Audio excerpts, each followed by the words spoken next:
መቼስ ዓለማችን ከምናስበው በላይ ሰፊ ናትና በውስጧ የሚደረጉ ድርጊቶችና የሚሆኑ ነገሮች ግርምትን የሚጭሩና አስፈሪ ናቸው። ከቅርብ ጊዜ ወዲህ ደግሞ የሰው ልጆች ወንድ ሴት ለመሆን፣ አንዳንዶች ደግሞ እንስሳና አውሬ ለመሆን ሲታገሉ ማየት የተለመደ ሆኗል። ራሳቸውንም ንቅሳትንና ፕላስቲክ ሰርጀሪን በመጠቀም ወደ እንስሳነት የሚቀይሩ ሰዎችም ቁጥር እየተበራከተ ነው። ሰላም ውድ ቤተሰቦች፣ በዛሬው ፕሮግራማችን ራሳቸውን ወደ አውሬነትና ወደ እንስሳነት የቀየሩትን 10 ሰዎች እንመለከታለን። ከማየታችንም በፊት ሳይንሳዊና አዳዲስ መረጃዎች እንዲደርሶ ቻናልን ሰብስክራይብ በማድረግ ቤተሰብ ይሁኑ። በረከት ደሳለኝ ነኝ። ወደ ዛሬው ፕሮግራማችን እንለፍ። 10ኛ ቻይ ዮራት። ይህ ሰው ጃፓናዊ ሲሆን ለውሻዎች ያለውን ፍቅር ለማሳየት ስል በምታዩት መልኩ ወደ ውሻነት ተቀይሯል። የሰው ልጅ በፈጣሪ መልክ መፈጠሩን 90% የሚሆን የዓለም ክፍል ያምናል።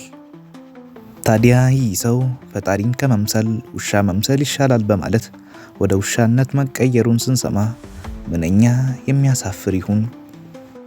9ኛ ኢቫቲያማት ባፎሜት መዱሳም። ይህች ሴት መንፈሷ ከእባብ ጋር እንደሚመሳሰልና ለዚህም ብላ ራሷን ወደ እባብነት ቀይራለች። አንድም እንደምትለው እኔ እንደ እባብ ሁሉንም ነገር በመንፈሴ መለየት እችላለሁ ብላለች። ፊቷ ላይ ሰርጀሪ በመሰራት ጆሮቿን በማጥፋት ፊቷ ላይ ቀንድ የሚመስሉ ነገሮችን በመትከል እባብ እመስላለሁ አለች። እኛም የሚያደርጉትን አያውቁምና ይቅር በላቸው በማለት ወደ ቀጣዩ እንለፍ። 8ኛ ማሪያ ጆስ ክርስትና። ይህች ሴት ራሷን ወደ ቫምፓየር የቀየረች ሲሆን እንደዚህ ለምን አደረግሽ ስትባል ከደም ጠጪ መንፈስ ከተረፍን በኋላ ላለን ጥንካሬ ይጠቅመናል ትላለች። ያደረገቻቸውም ሰርጀሪዎች ቀንድ መትከል፣ ያልተለመደ ንቅሳት አይነት ማሰራትና ጥርሷን እንደፈለገችው ማድረግ ነው። ተሳክቶላትም ቫምፓየር ነኝ እያለች ነው። 7ኛ ካላካዊ። ይህ ሰው ሰይጣንና እባብን መምሰል ይፈልጋል። ይህ ሰው አስፈሪ በሆነ መልኩ ግንባሩ ላይ ቀንድ በመትከል ሰውነቱን ሙሉ በሙሉ በንቅሳት በመሸፈንና ጆሮውን ከልክ በላይ በማስረዘም ሰይጣንን ለመምሰል ሞክሯል። 6ኛ ካት ጋሊንገር። ይህች ሴት ነጩን የአይኗን ክፍል ሙሉ በሙሉ በንቅሳት ያበላሸችው ሲሆን ድመት መሆን በመፈለጓ ከልክ በላይ ሰርጀሪዎችን ተሰርታለች። 5ኛ አንቶኒ ሎፊዶም። ይህን ሰው እንኳን ታውቁታላችሁ። ቅርብ ጊዜ የሁሉም ሚዲያዎች ወሬ ሆኖ ነበር። ራሱን ከባዕድ ፍጥረታት ጋር እንደተዳቀለ የሚናገር ሲሆን ባዕድ ፍጥረታት እንደመምሰል በሚል ሰውነቱን ሙሉ በሙሉ በጥቁር ንቅሳት በመሙላት አፍንጫዎቹንና ጆሮቹን በመቁረጥ በፊቱ ላይ አላስፈላጊ ቀንዶችን በመትከል ይህን ሲመስል የነበረው ሰውዬ ወደዛኛው አስቀያሚነት ተቀይሯል። 4ኛ ቲያማት ሌጊዮን መዱሳም። ይህች ሴት ደግሞ በፊልምና በአፈ ታሪክ የምናውቀውን አስፈሪውን አውሬ ድራገን ትወደዋለች።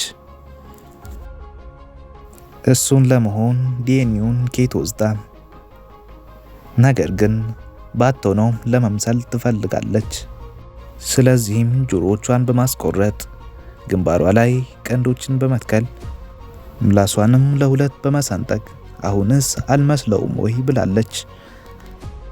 3ኛ ኤሪክ ስፕራግ። እንሽላሊቱ ሰውዬ በሚል ቅጽል ስሙ ይታወቃል።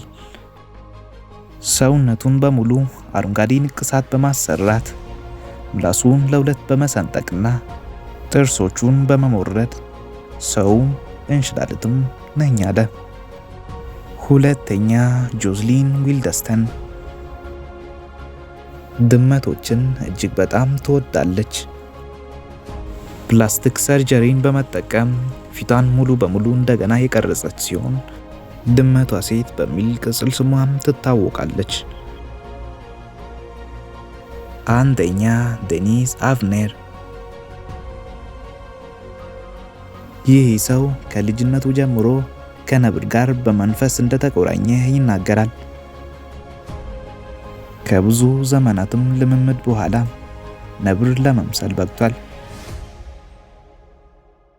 ፊቱ የነብር እንዲመስል የተለያዩ ነገሮችን የሰራ ሲሆን ፕላስቲክ ሰርጀሪዎችን በመጠቀም ፊቱንና ጆሮቹን እንደገና የነብር እንዲመስል አድርጓል። ይህን ይመስል ከነበረበት ወደዚህኛው ተቀይሯል። ሰው ሰውነቱን ለማጣት ስል ገንዘቡን መክሰሩን ስናይ እጅግ ያማል። ልብ ስጣቸው እያልን የዛሬው ዝግጅታችን በዚህ አብቅቷል።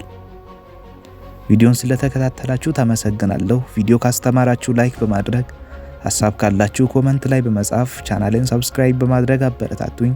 በቀጣይ ቪዲዮ እስክንገናኝ ሰላም ሁኑ።